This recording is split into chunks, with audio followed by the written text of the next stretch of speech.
Welcome to the video for chapter 40 of the Cambridge Introduction to Sanskrit, which is going to tell you about some irregular nouns.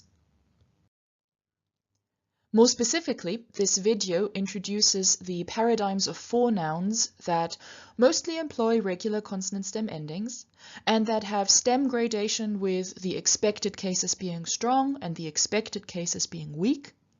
But in their stem gradation, they alternate between either vritti and guna or between vritti and zero grade. None of these nouns are particularly frequent in either epic or classical literature, and therefore they are here mostly given for reference.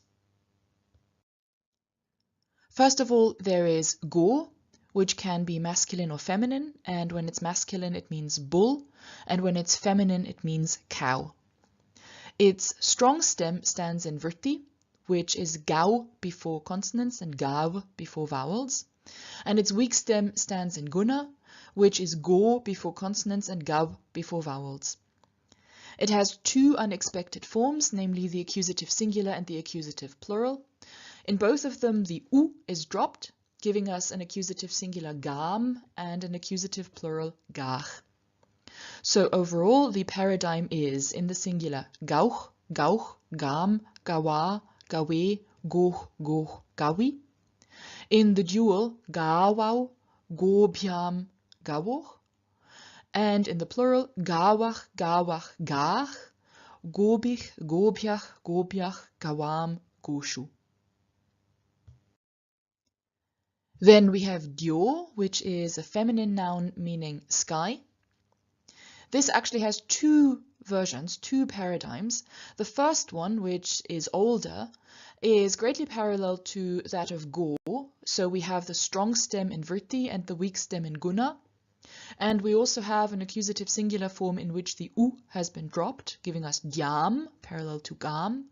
But we have an accusative plural that isn't dyan, but instead dune. So what we find is in the singular dyauch, dyauch, dyam, dyawa, dyawe, dyoch, dyoch, dyawi. In the dual dyawau, dyobjam, dyawoch. And in the plural dyawach, dyawach, dune, dyobich, dyobjach, dyobjach, dyawam, dyoshu. And in addition to this paradigm, we also have one that in all forms except for nominative vocative singular has the zero grade of the stem, which appears as dib before vowels and du before consonants. In the nominative vocative singular, we have the form dyauch, so that's parallel to what we get in the other paradigm. And so overall, what we have is dyauch, dyauch, diwam, diwa, diwe, diwach, diwach, diwi. In the dual diwau, dyubjam, diwoch. And in the plural diwach, diwach, diwach, dyubich, dyubjach, dyubjach, diwam, and dyushu. Then we have pat, which is a masculine noun meaning path. The strong forms of this noun are doubly marked in that they have guna of the stem, which is pant, and the suffix an. So for example, we get the strong accusative singular pantanam, but the weak accusative plural patach.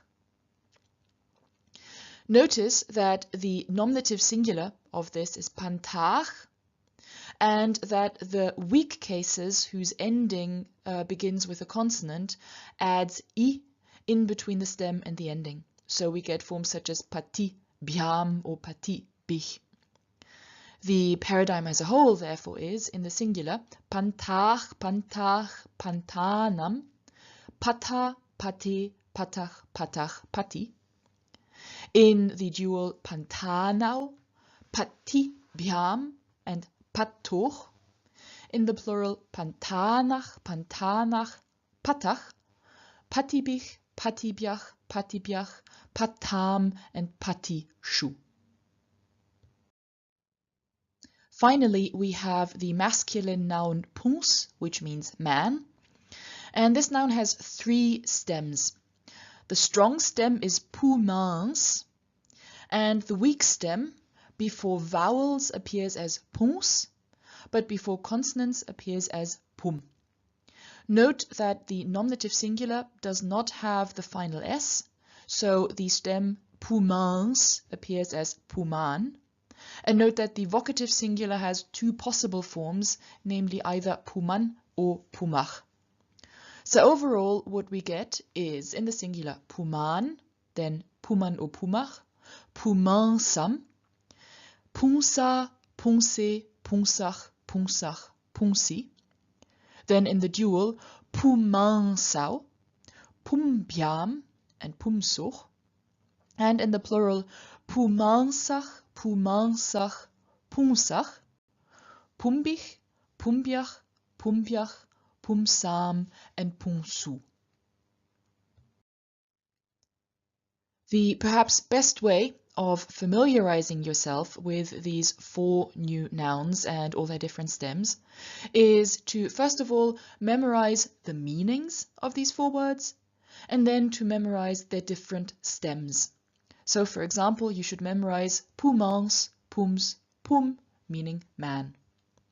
If you want to be thorough, you should also memorize the forms that are marked as irregular or noteworthy or unusual, both in this video and in the nutshell in chapter 40 of the book. But as long as you know the consonant stem endings, you'll be able to recognize the forms of all 4 paradigms in any text that you read.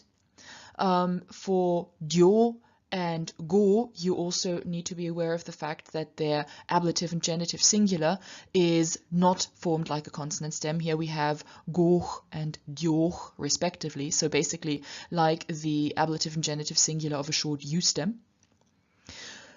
If, on the other hand, your aim is to write Sanskrit, you've got 2 choices. Either you fully memorize all of the paradigms, or you simply use synonyms. That was it for this chapter. We hope that you found this video helpful, and if you have any comments or suggestions, we would love to hear from you. Please do write to us at ruppel@cambridge-sanskrit.org. And now, for your own work on this material, good luck and have fun!